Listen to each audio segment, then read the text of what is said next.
Mungkin terus barangkali ada yang ingin bertanya untuk memperdalam, karena kelihatannya kita akan membahas tentang serade ini sampai paling sedikitnya dapat 5 episode ini, karena 5 ini akan dibedah satu persatu. Mungkin hari ini kita baru bicara tentang seradenya, belum masuk ke Brahmanya barangkali deh. Ya, kalau tidak ada kita lanjutkan, Mangku. Ya. Oke, terus. Ya, nah, ketika kita bicara serada kembali sebagai sebuah responsibility manusia terhadap sesuatu zat di luar dirinya yang maha dahsyat, bagaimana manusia menggambarkan itu? Ya, bagaimana menggambarkan? Maka itu sangat ada semacam satu analogi yang dipakai untuk menjelaskan Tuhan yang memang tidak tergambarkan dalam segi aspeknya. Ya. Salah satu kitabnya bagaimana dalam kitab suci Weda, Rigveda Mandala 1, mantra 168 ya sukta 46 tegas dikatakan Indra Mitram Waruna Agni Ahu Rato Diwiyah Sa Suparno Garutman Ekam Sa Wiprah Bahuda Wadanti Agnim Yaman Matariswa Nam Ahu. Ini saudara. Ini adalah mantra yang sangat populer ketika kita diklaim, disudutkan sebagai agama yang menyembah banyak Tuhan. Apa artinya? Mereka menamakan dia Indra, Mitra, Waruna, Agni, dan dialah Garutman yang bersayap mulia, artinya burung Garutman. Yang tunggal itu, para marsi menyebutkan berbeda-beda, mereka menyebutnya Agni, Yama, Matariswanam. Jadi, Ekam Sat Wiprah Bahuda Wadanti. Katanya di sini. Ya. Dia sesungguhnya tunggal. Tapi tunggal bukan kuantum. Tunggal adalah sebuah keesaan. Ya. Tapi karena saking luasnya dia, sama dengan bicara tentang tata surya Andromeda adalah satu. Tapi di situ akan ada matahari, ada planet-planet, dan sebagainya. Ada sub-sub lagi. Maka saya katakan kalau kita simpulkan Tuhan adalah sebuah sistem. Di situ ada subsistemnya. Ya. Bahkan dijelaskan karena saking maha luasnya, Sahasrara Sisa Purusa, Sahasraksa, Sahasrapat Sa Bumi, Visator Tua, Tuastistad, Dasa Angulam. Ini luar biasa, saudara. Apa dikatakan? Tuhan Maha Esa berkepala 1000, bermata 1000, berkaki 1000. Ia memenuhi seluruh bumi pada semua arah, mengatasi ke 10 penjuru. Bayangkan begitu maha besarnya Tuhan, apa yang saya gambarkan tadi. Bagi di situ ada sebuah pujian yang luar biasa terhadap sesuatu. Ya, maka itu bagaimanapun ketika kita bicara tentang doa, saudara, ini pujian yang pertama. Ya, pujian, nanti baru kita menyatakan maksud kita melakukan pujian. Melakukan pernyataan diri, apa yang ada pada diri kita. Maka Tuhan Maha Besar, dia berada di subordinat yang Maha Besar itu. Ya. Jadi ini saudara, dia maha besar, ada di mana-mana. Ya. Bahkan di situ dia meresapi semua. Bahkan ada dialog. Ya. Ada dialog yang menyatakan bahwa Tuhan yang begitu banyak meresap seluruh alam semesta. Di mana dikisahkan dalam Chandogya Upanishad, ya sebuah percakapan yang sangat menarik tentang kehadiran Tuhan yang Maha Esa yang ada di mana-mana. Percakapan itu merupakan seorang ayah guru dengan seorang anak atau sisya. Siapa dia? Anak itu bernama Swetaketu dan gurunya bernama Udalaka. Ini saudara. Sang anak memohon, ini menggunakan dialog bagaimana penggambaran Tuhan yang luar biasa ini. Ya. Bahwa dia yakin pada Tuhan yang maha melingkupi. Ya, dia tidak berkonspirasi Tuhan itu dengan hal benda-benda yang ecek-ecek misalnya saudara. Ya, Maka sering agama kita direndahkan bahwa agama kita menyembah patung. Ya memang realitanya seperti itu tuh sudah mengalami konsep emanasi. Tapi kita kembali bicara roh dewana, sang anak mohon kepadanya untuk menerangkan bagaimana sih hakikat yang Maha Esa ini. Maka sang ayah pun saudara menerangkannya dengan berbagai contoh. Salah satunya adalah percakapan begini. Ya, di mana seorang anak dipersilahkan untuk menyiapkan baskom. Kemudian mengambil segenggam garam, baskomnya berisi air, kemudian disuruh garam itu dimasukkan ke baskom, kemudian dilarutkan. Ya. Di situ dikatakan, masukkanlah garam itu ke dalam air dan datanglah padaku besok pagi. Di sebuah baskom, garam dimasukkan, ya. Kemudian ia mengerjakan seperti perintah ayahnya, itu si Swetaketu, ya.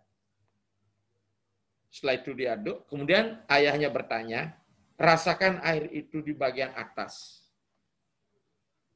Ya, rasakan air itu di bagian atas. Pertanyaannya, bagaimana rasanya? Rasanya asin. Di bagian tengah, rasanya asin. Dimanapun di seluruh rasanya asin. Maka Tuhan adil untuk meresapi. Maka Tuhan selain melingkupi saudara sekalian, bagaimana konsep pembangunan serada bahwa Tuhan itu juga bersifat imanen. Dia meresapi seluruh alam semesta. Tentu konsep ini yang disebut dengan panteistik. Ya, panteistik, saudara. Sebagai sebuah imanen, dia adalah tunggal pula ketika dia maha besar. Dia menjadi eka, kemudian menjadi aneka ketika dia meresapi segalanya. Bahkan saya sendiri pernah disangkal, bahkan dikatakan sebagai sulingnya goblok oleh salah satu tokoh di Indo ketika saya menyebut tentang monoteisme imanen. Tidak ada itu, dia bilang begitu. Saya baca teksnya, apa yang ditulis sekarang sudah menjadi sulingnya.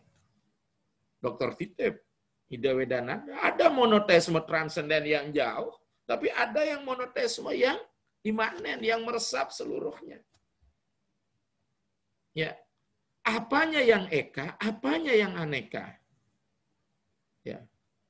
Makanya di dalam puja Siwo di Bali misalnya Siwo sama Siwo Bumi, Siwo Toyam, Siwo Tejo, Samirana, Siwa Kase itu Amsade, Siwo Namostute, Siwo Gancang, Siwo Tirtam, Siwo Niskal Pokewace, Siwo Budir Mana, Siwo Kakam Karewace. Maka tek-tek Upanishadnya diturunkan menjadi tek-tek tatua di Bali, menjadi puja di Bali. Niskalan ko niranjano nirwikalpo nirakyata sudo dewo eko. Di Narayana Upanishad, saudara. Ini bagian dari bukan wahyu Tuhan. Tapi bagaimana manusia memiliki kesadaran, bahasa keren saya, kesadaran ilahiyah. Untuk merespon bagaimana Tuhan itu. Maka Tuhan bukanlah dalam aspek Tuhan yang memerintah sebagai struktur. Maka disinilah kesadaran inilah saudara, yang apa yang telah dihasilkan menjadi kitab suci menjadi deduktif, kemudian diresapi kembali oleh para pesilancar spiritual di dunia rohani ini menjadi sebuah tek-tek tatua. Ya. Yang penting yakinnya dulu ini. Maka saya katakan, mana yang lebih ada dulu, tatua apa serada? Sering orang mengacaukan, saya katakan serada dulu baru tatua. Sementara tatua dan ideologi atau jangan adalah piranti untuk menjelaskan bagaimana serada itu yang dianutnya, dipegangnya ini saudara. Jadi yang jelas bahasa filsafat ilmunya adalah aspek ontologi, aspek objek material. Inilah sesungguhnya Pancasrada. Serada kepada Tuhan ini saudara. Kemudian epistemologinya dijelaskan melalui tatua, aspek aksiologinya. Epistemologi dalam aspek logika jenyana-jenyana akan didekat dengan hukum-hukum darsana. Dengan demikian saudara ini meresap semuanya. Begini pengadilan Tuhan. Kenapa? Di situ jelas ada logika. Jika Tuhan tidak meresapi seluruh isi alam semesta ini, berarti Tuhan tidak maha kuasa, berarti di akhir tidak ada Tuhan. Hanya permasalahan sekarang ketika terjadi persenyawaan, apa kata kita, matra separsa kontea situs duka dukada, agama payeno nitiam titik saberata. Maka ketika dia bersenyawa di situ dia mengalami suka dan duka, panas dan derita. Maka proses materialisasi sering menjebak orang, apa pertanyaan Pak Ketut tadi itu. Ya, dia terlena.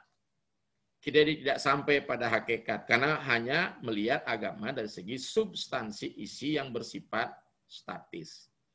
Ini saudara, mesti dikembangkan kembali. Maka bicara masalah kawasan suci, tempat suci juga demikian. Tidak ada yang suci murni ketika mengalami proses persenyawaan dengan Panca Mahabhuta. Jangankan dengan Panca Mahabhuta. Dengan sifat saja, dengan pikiran saja, ketika mulai dijelaskan tentang sifat, dijelaskan tentang berarti Tuhan pun tidak kekal. Maka Upanishad mengatakan siapa Tuhan yang kita puja adalah neti-neti. Nah inilah Tuhan yang ada di mana saudara-saudara, ada di mana-mana. Ya. Nah, oleh sebab itu saudara, di sini juga dijelaskan bagaimana Tuhan itu sebagai sumber dari semua yang ada. Svetaswatara jelas mengatakan, ya, ibaratkan laba-laba. Ya, ibaratkan laba-laba, saudara. Ya, yang membuat jaring-jaringnya dia berada di dalam jaring-jaring itu. Ya, tapi ketika nanti akhir zaman laba-laba itu akan menarik jaring-jaringnya. Ya, kembali pada dirinya. Maka persepsi saya dan perspektif saya tentang pernyataan mantra itu dalam Upanishad, bahwa sesungguhnya ketika akhir zaman kita semua akan moksa. Ya. Mengapa? Karena dia akan kembali pada panggilan Tuhan. Kita akan sayujya. Ya, nanti kita akan bahas tentang moksa. Ya, maka kita jangan khawatir, saudara.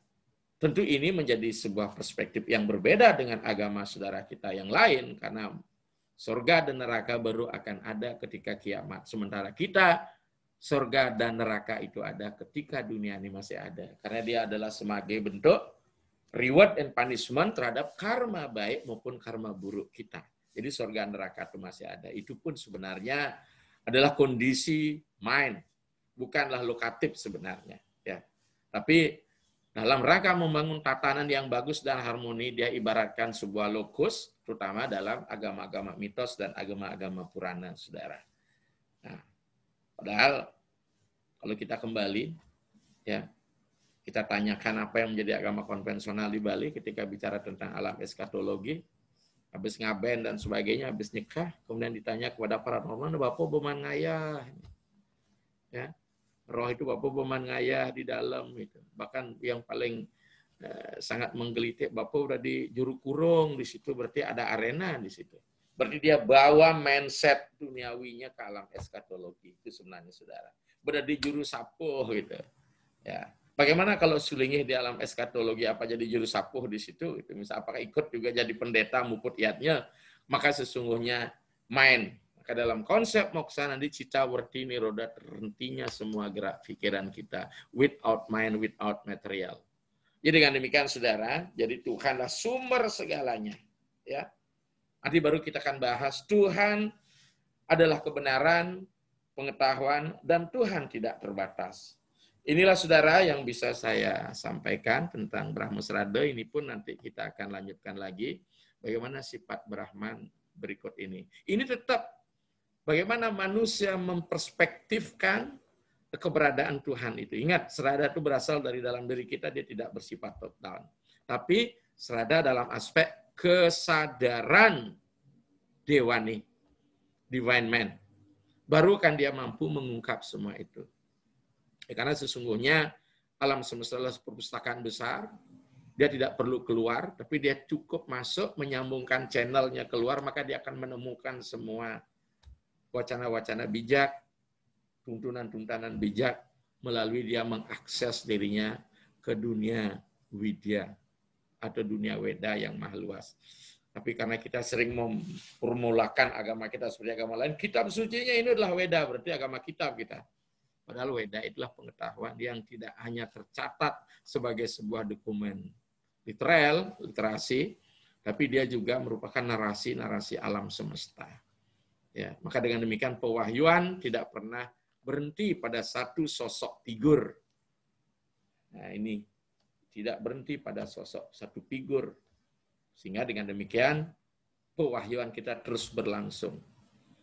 Pewahyuan itu bisa bersifat absolut, ada nilai, kemudian bersifat temporer sebagai dengan ruang dan waktu. Makanya yang terikat oleh ruang dan waktu jangan kita paksakan untuk masuk ke wilayah yang bersifat universal. Saya kira demikian, silahkan kita buka lagi ruang tanya jawab. Ada yang lagi mau bertanya? Enggak, memang untuk lebih mendalam ini memang Pancatirta disiapkan channel khusus untuk ide. Berikutnya dari Pak Made Sutarman. Pak Made Sutarman yang akan mengajukan pertanyaan. Silakan Pak Made. Om Swastiastu. Swastiastu, di mana Pak Sutarman? Yang kemarin dari Bone-Bone Mas Palu. Oh, Bone-Bone ya masuk Palu. Ini menarik sekali dari pembahasan mengenai Pancasrada.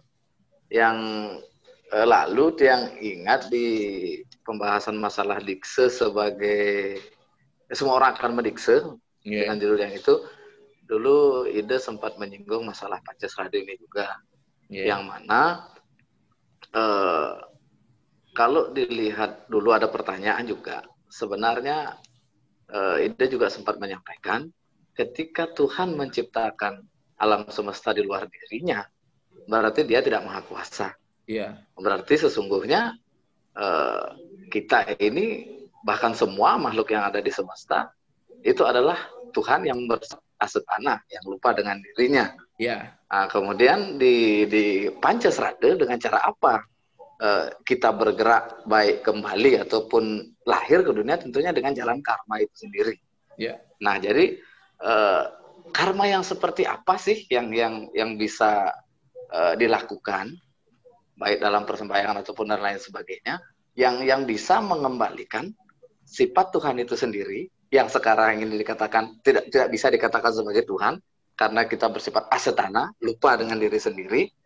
Karma seperti apa sih yang bisa membuat kita kembali di posisi setana, kembali ke kesadaran yang betul-betul absolut seperti itu. Sedangkan dari konsep yang ada, Tuhan itu bersifat wiyapi wiyapake nirwikaru. Dia meresap ke segalanya yang ada di dunia. Sedangkan pikiran sadar kita ini hanya bisa terfokus kepada satu titik. Jadi sebenarnya pada saat kita melakukan sadhana, baik persembahyangan atau sadhana-sadhana yang lain, sebenarnya fokus konsentrasinya kita itu pasnya kemana sih? Karena pikiran sadar kita ini hanya bisa terfokus kepada satu titik, sedangkan Tuhan itu sendiri dia bersifat wiyapi wiyapake nirwikaru. Dia ada di segala sisi. Jadi sisi yang mana sih yang harusnya pas kita laksanakan? Terima kasih. Ada dua pertanyaan itu ya. Nah, karma yang mana? Nah, bagus sekali. Ada karma yang mengikat, ada karma yang melepaskan. Ya, karma yang mengikat tentu karma-karma yang bersifat raga karma. Ada tentu bicara tentang raga karma ini, karma-karma yang dimotivi, dilandasi oleh wisaya karma. Oleh indriawi. Ya, oleh indriawi. Ya. Ini wisaya karma. Mengapa? Kita akan diajak semakin jauh. Mungkin kita sudah bilang ketika bicara tentang juru selamat, tentang manusia tattwa kemarin. Ya, Atman itu sebenarnya penumpang pada kereta. Ya, kereta itu adalah badan kita ini, adalah gerobaknya. Kemudian indria itu adalah kuda-kuda penarinya. Kemudian tali kekang sais itu adalah pikirannya. Sementara si kusir adalah budinya. Maka kusir yang baik ya, harus mengantarkan sang atma pada tujuan. Tapi karena tidak kuasa oleh indria, oleh wisaya. Ya, indria ini mengantarkan orang pada wisaya. Bukan selera kusirnya yang membawa, justru selera kuda lah yang membawa Atman itu ke tempat si kuda, ya, bukan si tujuan Atman itu sendiri ya Pak Sutarman. Maka dengan demikian karma-karma inilah karma niskama karma. Karma yang tidak berhitung tentang hasilnya. Tapi yang jelas tanpa kita perhitungkan hasilnya sudah datang. Tanana pala tanpa karma hukum alam aksi sama dengan reaksi. Ya. Tapi bukan berarti ketika kita berkarma ada yang memberikan hasil kita tolak, ini salah lagi nih. Ya. Tapi di mana konsep ini terjadi? Maka ketika sudah masuk ke wilayah apa yang disebut dengan hukum wanaprastha, hukum pelepasan, tidak lagi terikat, disinilah apa yang disebut dengan niskama karma ini. Yang melepaskan semua. Ya.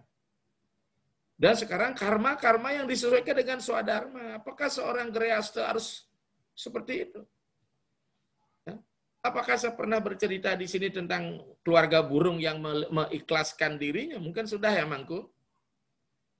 Ketika seorang raja menanyakan mana yang lebih baik hidup berumah tangga apa hidup sebagai brahmacari. Pernah nggak, Mangku, kita sampaikan sudah di ruang ini? Sudah, Mangku? Kelihatannya sudah ini kan. Itu dah. Tapi kayaknya di di Dharma Wacana di tempat lain. Ya. Tidak yang pernah mendengarkan itu. Pernah dengar. Saya akan ulang. Boleh saya ulang lagi ya? Terus? Ya. Boleh, kita kembali tentang sebuah karma. Di mana di situ seorang raja menanyakan kepada penasehat-penasehatnya, mana lebih enak hidup nyukla brahmacari tapi pada hidup berumah tangga. Ya, kemudian penasehat satu mengatakan lebih baik hidup nyukla brahmacari. Kemudian sang raja ingin bukti. Buktikan. Ternyata penasehat pembisik sang raja tidak mampu memberikan buktinya, saudara. Kemudian ditanya yang lain, mana lebih bagus hidup nyukla brahmacari atau berumah tangga? Yang mengatakan lagi satu, berumah tangga. Mana lebih berat? Katanya berumah tangga lebih berat. Coba buktikan, ternyata tidak mampu. Kemudian sang raja minta pertimbangan pada penasehat ketiga. Sama beratnya Tuanku. Kalau dilakoni dengan sungguh-sungguh, disitulah sebenarnya jalan pembebasan, dia bilang. Buktikan. Akhirnya sang penasehat meminta sang raja, Tuan, di kerajaan sebelah sudah ada. Sebenarnya topik kita tentang Pancasrada, bicara tentang karma lagi. Ya, tapi tidak masalah untuk menajamkan semua tentang karma pala srada sebenarnya nanti ini ya, kita masuk. Ya. Maukah kiranya Tuanku menyamar jadi rakyat jelata? Sebab kalau Tuanku saja dengan pakaian kebesaran kerajaan kita akan hadir di negara tetangga, pasti akan ada acara protokoler. Mau, mari kita menyamar. Nah, akhirnya menyamarlah sang raja dengan penasehatnya ini. Memasuki satu kerajaan tetangga. Di situ sedang berlangsung sayembara. Ya. Itu sayembara yang sudah ketiga kalinya. Karena raja itu memiliki seorang putri untuk memilih sang pangeran. Dijadikan pasangan hidup. Dan pasangan hidup ini akan mendapatkan putri sekaligus kerajaan. Ya, kerajaan dari sang putri, milik dari ayah sang putri. Karena yang hadir selama 3 tahun cuman itu saja, stok-stok pangeran yang lama itu. Bahkan semakin tahun bukan semakin tampan, tapi semakin tua. Maka selera untuk memilih pangeran pun pada sang putri ini sudah tidak ada lagi minat. Malah justru dalam sayembara itu, saudara, yang hadir adalah seorang brahmacarin yang sangat ganteng. Maka begitu tandu yang mengusung sang putri dibawa ke sana, dia minta dibawa ke sana oleh putri. Bawa saya ke sana, ke tempat itu, brahmacarin itu. Kemudian sang putri turun, kemudian mengalungkan kalungan bunga. Itu pertanda sang putri memilih ya calon suaminya. Tapi ternyata sang putri tidak mengetahui bahwa dalam etika seorang brahmacari tidak boleh kawin ya, seorang pendeta, walaupun wajahnya tampan. Padahal orang semua menginginkan menjadi pasangan dari sang putri. Maka justru ketika turun, saudara sekalian, ya ini, sang putri mengalungkan bunga, maka si brahmacari ini lari, saudara. Maka sang putri sekuat tenaga ikut mengejar. Maka raja yang nyamar dengan pembantu bilang, mari Tuan, kita ikuti sang putri ini ke tengah hutan. Mungkin sudah di acara ini sudah saya sampaikan sebenarnya. Akhirnya masuk sampai ke tengah hutan, ternyata tidak diketemukan karena memang Brahmacari memang sebagai pertapa di hutan, hanya suatu waktu dia ke kota, belum menyaksikan sayembara itu ya. Cepat kilat dia mengetahui lubuk di dalam hutan. Maka sang putri tidak bisa menjumpainya, bahkan karena malam, akhirnya sang raja yang telah menyamar itu menghampiri putri itu. Tuan putri, mari kita istirahat di sini bermalam, besok baru kita balik. Ternyata di situ sebuah pohon yang rindang, bisa ada komunitas burung. Maka burung jantan bilang sama yang Dina, kita kedatangan tamu 3 orang.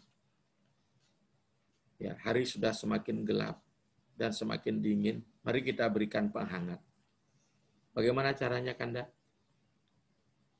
Maka si burung jantan terbang mencari bara api yang kecil. Setelah tiba, kemudian dijatuhkan. Kemudian si betina juga menggosok-gosokkan dahan, sehingga jatuhlah renting-renting kering. Jadilah api unggun, saudara. Ya, selanjutnya si jantan bilang, tamu kita pasti kelaparan. Apa yang bisa kita persembahkan? Mereka bertiga, sementara kita cuma berdua. Mari kita persembahkan diri kita. Semua nih, anak-anak juga ikut di dalamnya, dalam api unggun, supaya bisa dimakan. Tapi mungkin tidak akan dimakan, hanya niat saja untuk mempersembahkan dirinya. Ini disebut dengan persembahan diri, swadhyaya yatnya, adriya yatnya pada dirinya. Yatnya angel, ya, mempersembahkan dirinya pada tamu. Ya. Hanya jatuh mati, kemudian rohnya dijemput, mengalami pembebasan. Jadi inilah saudara, ya, Bapak yang ada Pak Made Sutarman ini, karma-karma yang memang motifnya sebagai sebuah persembahan. Maka ada teks yang sangat bagus, sudah saya sampaikan. Ya. Ikang dharma, dharma raksatah raksitah, siapa yang melaksanakan dharma akan dijaga oleh dharma. Ya. Ikang dharma inaranan widi, sesungguhnya dharma itu adalah takdir. Luweh karma saking widi, sesungguhnya karma itu jauh lebih utama daripada widi karena bisa mengubah takdir itu karma itu. Apa nikang karma kabeh kentas kerta tekap ning yatnya. Ya. Jadi sesungguhnya ya ada yang lebih utama dari karma adalah yatnya. Apa itu? Persembahan. Maka saya katakan bukan pengoda, persembahan suci. Ya. Maka dikatakan dalam teks yatnya ngarannya hageni hotradi kepujan dening sang yang siwa geni. Jangan kita hanya melihat fisiknya sebagai ageni hotra, sebagai homa yatnya. Tapi di situ ada pencerahan api jenyana. Ini yang penting. Maka api jenyana ini akan melahirkan niskama karma. Barang siapa yang tercerahkan oleh agama, ya, dia tidak lagi melihat hasilnya, tetapi dia melihat bagaimana dia mempersembahkan hasil tanpa diharapkan itu akan datang.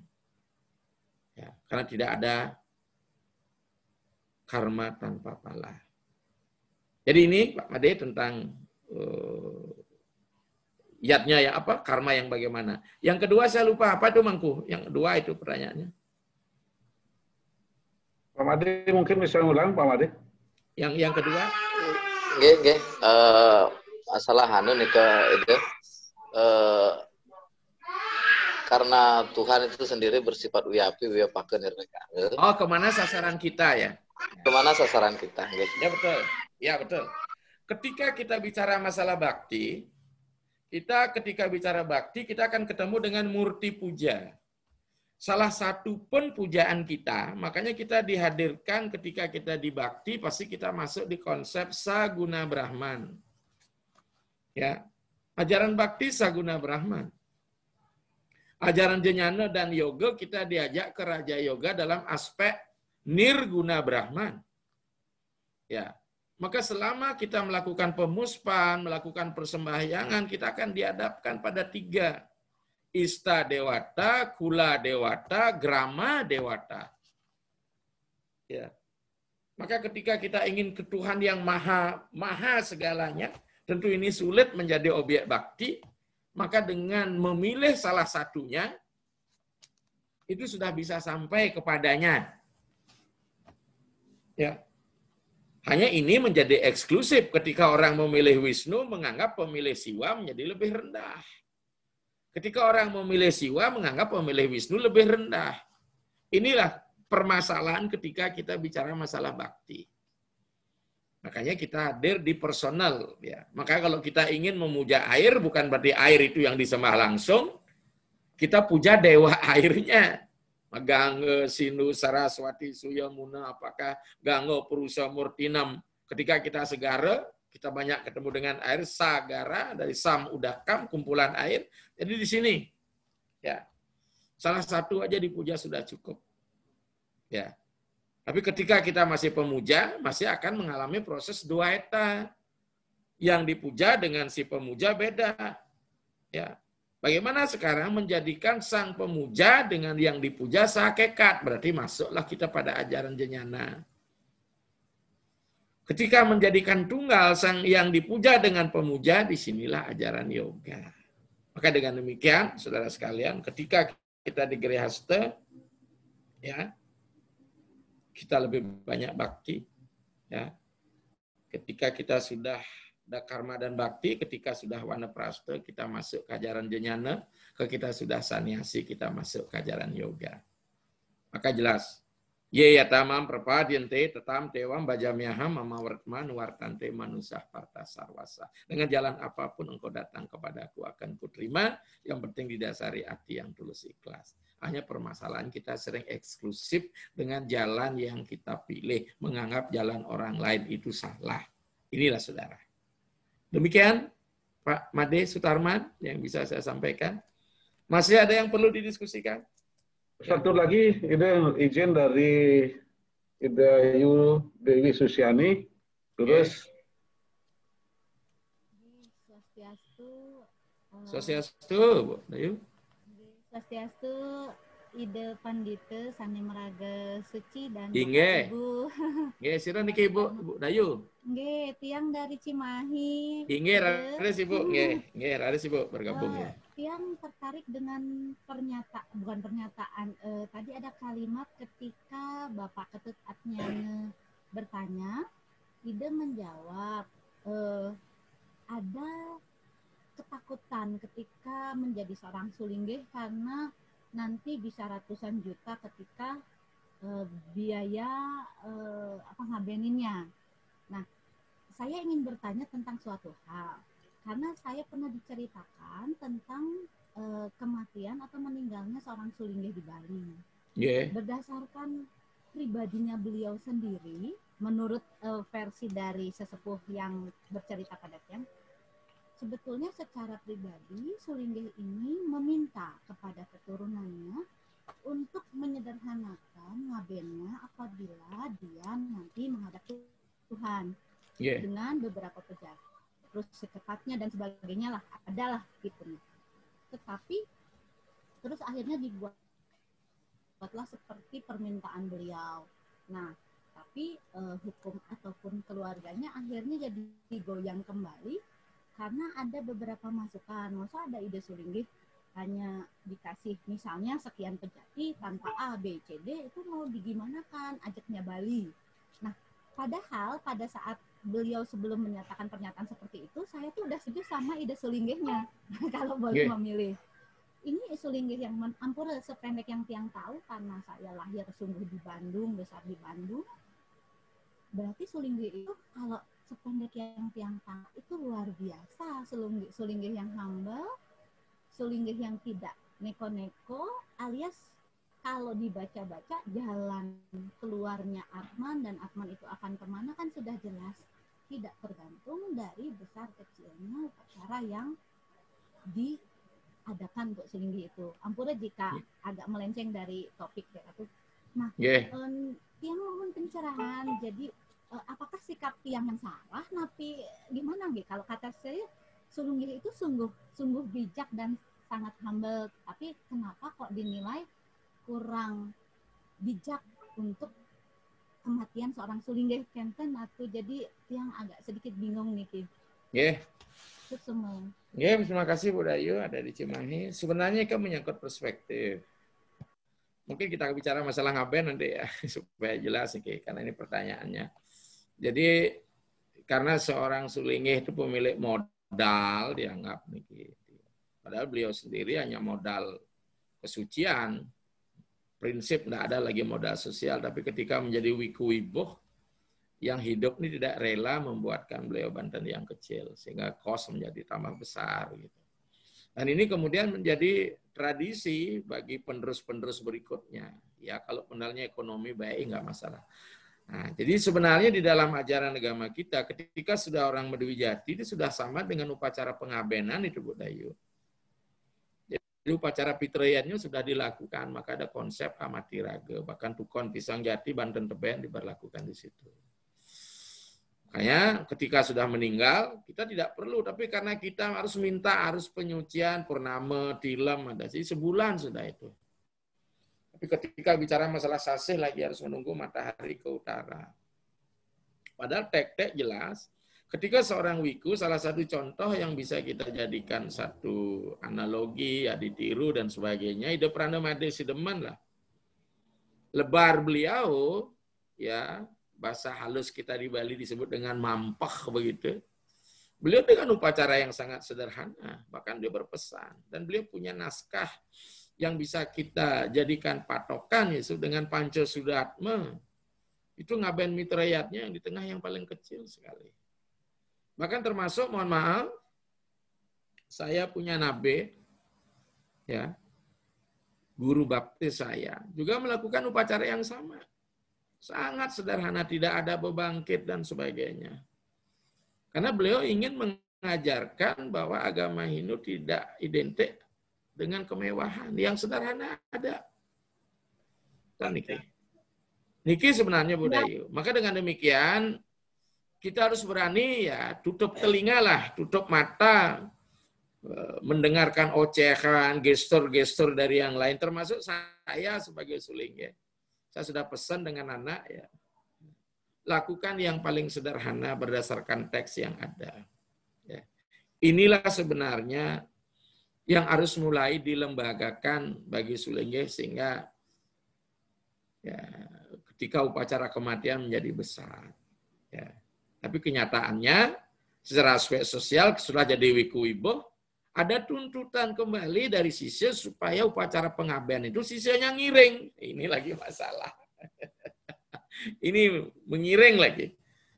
Kapan lagi? Akhirnya menjadi sebuah komoditi lah upacara pengabenan Sulinggeh, menjadi barang dagangan. Ya, mau tidak mau jadi besar dan sebagainya. Menunggu waktu lama dan sebagainya. Padahal hal-hal bersifat material, sarana itu hukumnya sangat relatif, Ibu Dayu. Hanya pengetahuan kita tentang agama baru di audio dan visual. Ketika kita melihat sesuatu yang berbeda, mendengarkan yang berbeda, kita sudah anggap apa yang berbeda itu salah. Maka disinilah pentingnya edukasi kepada umat bahwa tidak mesti upacara itu harus besar. Demikian Bu Dayu, nanti bila perlu buat surat wasiat saya seperti itu pada keturunan kita, bahkan sama dengan Prana Ade Sideman begitu. Beliau mau surat penitip kepada Ida Prana Toko, justru beliau yang duluan lebar, yang dititipi surat. Beliau belakangan karena beliau lebar nggak salah di usia 125 tahun, itu luar biasa. Saya kira demikian. Bagaimana, ada lagi Manku? Yang terakhir. Kelihatannya sampun ini sampun terjawab semua. Kembali kalau Titiang melihat kembali kepada pertanyaan-pertanyaan baik di komentar juga di YouTube, memang kelihatannya belum semuanya pemirsa mendengarkan dengan utuh. Sedangkan semua yang sudah diungkapkan beliau ada semua di dalam channel Panca Tirta. Yeah. Mari dibuka kembali, kalau nanti perlu di-download, dimasukkan ke MP3, taruh di mobil, mungkin yang setiap kali berangkat pakai mobil pasti penuh mendengarkan dari wacana dari itu. Barangkali ke depan bisa dipakai untuk praktik untuk didengarkan di MP3, bisa di-download supaya tidak ketinggalan informasinya. Mangku. Untuk kali ini saya kira demikian dulu Mangku ya. Demikian juga saudara-saudara dimanapun berada. Terima kasih atas atensinya telah mengikuti diskusi kita pada sore hari ini. Yang jelas mungkin ada menemukan sesuatu yang berbeda dari apa yang sudah kita biasa alami, kita saksikan. Yang jelas kita harus kembali kepada dua pokok, ideologinya seperti apa, kemudian filosofinya sebagai apa, namun jangan lepas pada spirit ya dari ajaran serada kita, yaitu Pancaserada tentang Brahman, Atman, dan sebagainya. Maka agama akan terus tampil remaja untuk bisa hadir di ruang segala ruang, sehingga kita bisa survive and sustainable ya sebagai agama Hindu. Demikian yang bisa saya sampaikan. Jika ada yang kurang berkenan, mohon maaf. Ya, kita butuh juga the great transformation in mind dalam wilayah agama. Kita membangun sebuah perubahan besar dalam pola pikir keberagaman kita. Dengan demikian, kita akan siap untuk boleh dikatakan berkelanjutan sebagai penganut Hindu ini. Demikian wasana kata saya akhiri dengan Prama Santi. Om Santi Santi Santi Om. Sukses.